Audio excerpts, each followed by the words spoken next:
प्रदेश का सबसे ज्यादा बहुचर्चित मामला उत्तर प्रदेश के शिक्षा मित्रों का मामला, जो कि लंबे समय से सरकार और कोर्ट के बीच में झूल रहा है। एक तरफ जहां सरकार की तरफ से आश्वासन दिया जाता है, तो वहीं पर कोर्ट की तरफ से तारीखें दी जाती हैं। एक तरफ सरकार तो ये जरूर कहती हुई नजर आती है कि हम आपकी समस्याओं का हल करेंगे, लेकिन जब बात कोर्ट पर आती है तो सरकार जब वहां पर पेश होती है तो ये कहती हुई नजर आती है कि अभी उन्हें थोड़ा सा वक्त और चाहिए। फिलहाल ये आखिरी वक्त था जब कोर्ट की तरफ से शिक्षा मित्रों के लिए सरकार को दिया गया था और कहा गया था कि 27 अक्टूबर को अब पूर्ण रूप से सरकार को वहां पर प्रस्तुत होना होगा, सारे दस्तावेज पेश करने होंगे और समस्याओं के हल के लिए कोई उचित कदम के लिए बातें रखनी होंगी। लेकिन क्या इस बार 27 अक्टूबर को इन शिक्षा मित्रों के जीवन में खुशियां आ पाएंगी? क्योंकि एक तरफ जहां उत्तर प्रदेश के मुख्यमंत्री योगी आदित्यनाथ को घोषणा किए हुए वक्त बीत रहा है, तो वहीं दूसरी तरफ देखने को मिल रहा है कि कोर्ट में भी तमाम चीजें हो रही है। एक तरफ जहाँ एफिडेविट पे एफिडेविट लगाए जा रहे हैं, वहीं पर देखने को मिल रहा है कि दूसरी तरफ शिक्षा मित्रों को तारीखों पर तारीखें भी दी जा रही हैं। और इस बार ये देखने को मिला है कि हर एक सुनवाई में लगभग 1.5 से 2 महीने का अंतराल भी देखने को मिला है। उत्तर प्रदेश के शिक्षा मित्र एक तरफ जहां ये कहते हुए नजर आ रहे हैं, जिस तरह से अन्य मामलों को लेकर कोर्ट की तरफ से तुरंत सुनवाई की जाती है, वैसे ही इन शिक्षा मित्रों के मुद्दे को लेकर भी सरकार जल्द से जल्द कोई कदम उठाए। तो वहीं पर देखने को मिलता है कि सरकार कभी कमेटी तो कभी किसी और चीज का सहारा लेकर सरकार से समय मांगती हुई नजर आती है। यहाँ तक कि कभी ये कह दिया गया कि विभागीय चर्चा करनी है, इस वजह से उत्तर प्रदेश के शिक्षा मित्रों का जो केस है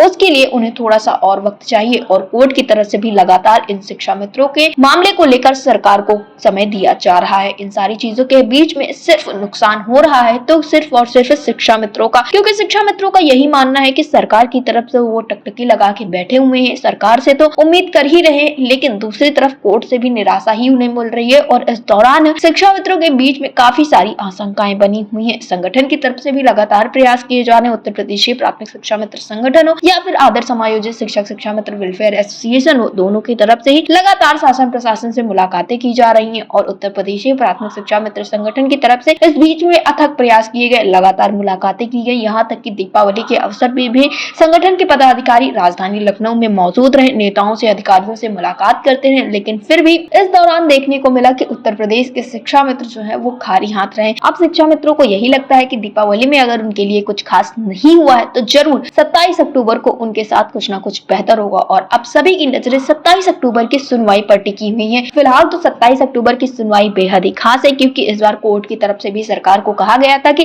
कितने भी पुनर्विचार करने हो, कितनी भी अंतर विभागीय बातचीत करनी हो और कितनी भी कमेटियों की रिपोर्ट लानी हो, हर एक चीज को फाइनल करके इस बार कोर्ट में पहुंचना है। और शिक्षा मित्रों के लिए क्या कुछ सोचा गया है सरकार की तरफ से, इन सारी चीजों पर बातचीत होगी। अब देखना यह होगा कि आखिरकार उत्तर प्रदेश के शिक्षा मित्रों के लिए सरकार की तरफ से और कोर्ट की तरफ से क्या कुछ किया जाता है। और अब सभी की नजरें 27 अक्टूबर की सुनवाई पर है और शिक्षा मित्रों का इस केस का परिणाम क्या होगा, इस पर सभी की नजरें टिकी हुई है। नेक्स्ट रिपोर्ट अटल टीवी।